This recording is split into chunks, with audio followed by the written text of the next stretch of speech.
OK 但是呢这个我找có tiền restart nè công restart có computer thì có một phần trò thì có một của nó thì mình boot chắc phần thì có một tròn trả đi cho nóขั้นตอนติดตั้ง Windows เนาะเดี๋ยวลง Windows ชื่อเช่นนั้นนะ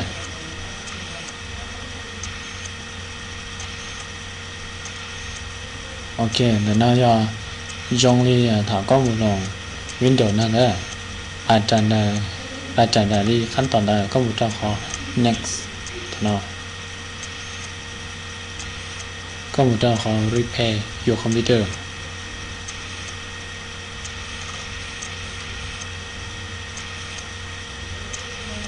ก็มุลจะ troubleshoot มุลจะ add one option เนาะ add one option เนาะเจก็มุลจะ command line prompt เจมีอยู่แต่หน้าต่าง command line ตรงนั้นแหละ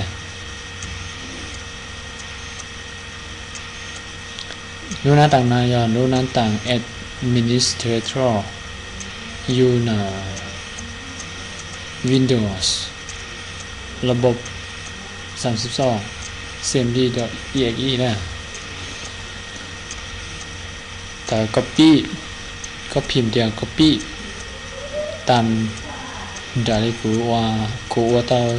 เชื่อฉันนะตอนนี้ใช้เนี่ย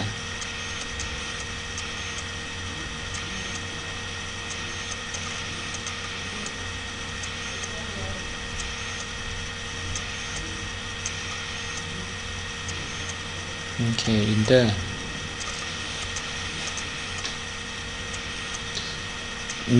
ยังอยู่แต่ข้างนอกแล้วก็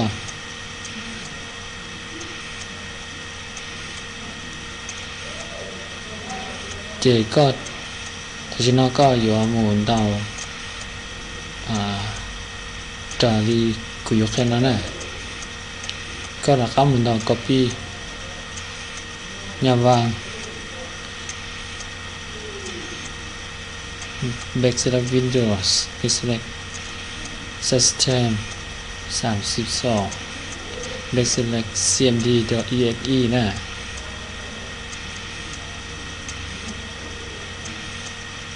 ตามด้วย Liquidity Windows 32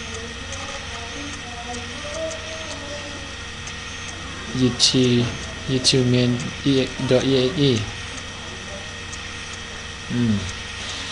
enter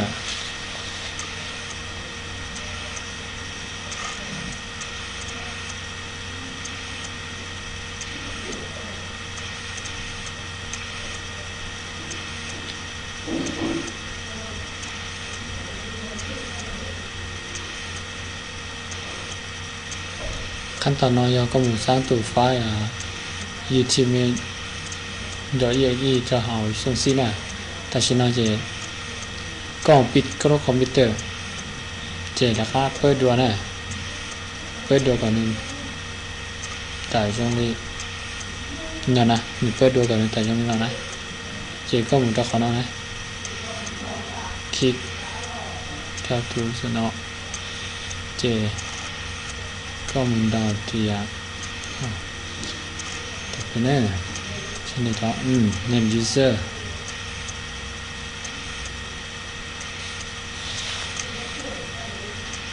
ขณะนั้น user อยากแต่มือเช็คใช้ก็รู้ Windows หรือมั่วจะดู user จะหรือมั่วจะดู user รอทั้งอีกเราก็รู้ Windows มั่ว test มั่ว administrator เจก็ดอกเน็ต user my user เนี่ยไม่ยากเดียวก็ดอก user ตามเจก็ดอกตามด้วยลืมไป user นะ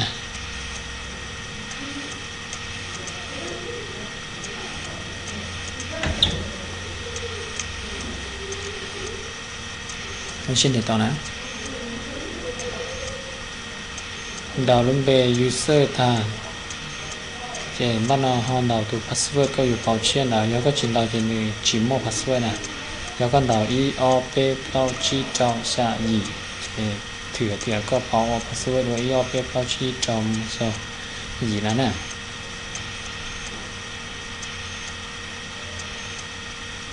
như chúng nào ok nếu ta thì the comment go complete complete successfully ok มีสำเร็จละกระเป๋าสำเร็จนะเจอแต่ชิ้นนั้นเจอก็ตัดจากรู้หน้าต่างนั่นนะชิ้นนั้นก็ตัดจากรู้หน้าต่างเสียงบีนอ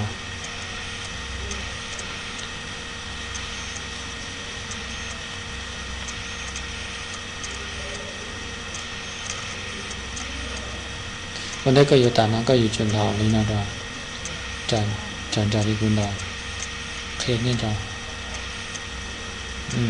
นี่นะเทียบหนึ่งไปก่อตัวuser นะก็โอ้หรือ user administrator active yes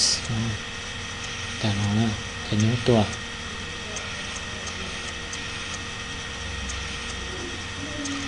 โอเคเป็นดาวพาสเวิร์ด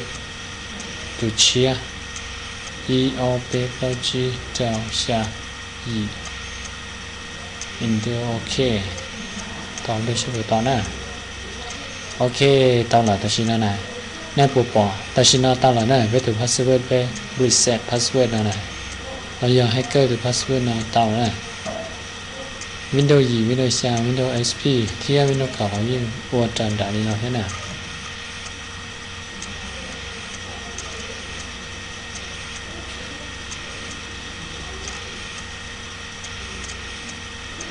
แต่ฉันเดี๋ยวไปที่ข้อมูลตามไปรู้ระบบ Windows ละไปดูพาสเวิร์ดกูไปที่มูรีเซ็ตตามละไปเผาตัวเชี่ยเลยตัวเชี่ยว่ากูเผาได้ยอดตัว EOP เปล่าจีเจ้าชายเจแต่ฉันเจก็มูปิโครคอมพิวเตอร์เส้นไหนเลยเราจะรีสตาร์ทนะก็มูรีสตาร์ทคอมพิวเตอร์เจนะครับบูตจอมูหาวินโดว์บูตมูจอแผ่นซีดีนะแผ่นซีดีมัววินโดว์นั่นแหละมูจอในขั้นตอนที่อีบนตาว่ากูต้องหันได้แค่ก็มูจงอย่างนั้นน่ะตรงนั้นน่ะเจก็มูจอขอเดียเน็กก็มูจอขอเน็กเพื่อหลังจากมูเฉดตัดตัวตาก็ตั้งนะตัวตาก็ copy นะมูจอลิคุadvanced option มูจอ CMD อยากรู้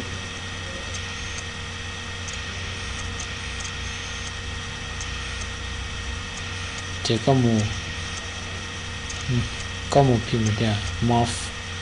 ยังวางทรงซี่สองจาม select YouTube main .exe ยังวางซี่สองจาม select Windows select system สอง select YouTube main .exe ตาเนี่ยแต่ฉันอยากไปกูอยากมูม้วนตัว YouTube main .exe นั่นเช็ดตาเขาทรงซี่ yes โอเคแต่ฉันเนี่ยเดียว if files ได้ morph แล้วก็ต่อ morph แล้วก็ต่อย้ายตัวนั้นหมดอ่ะเจแต่ฉันเนี่ยเจก็ถ้าข้ามาจอของเราแค่นี้แต่ยุ่งน้อยนะถ้าก็จะต้อง remove เนี่ยแต่มาเนี่ยจิตใจยุ่งน้อยนะ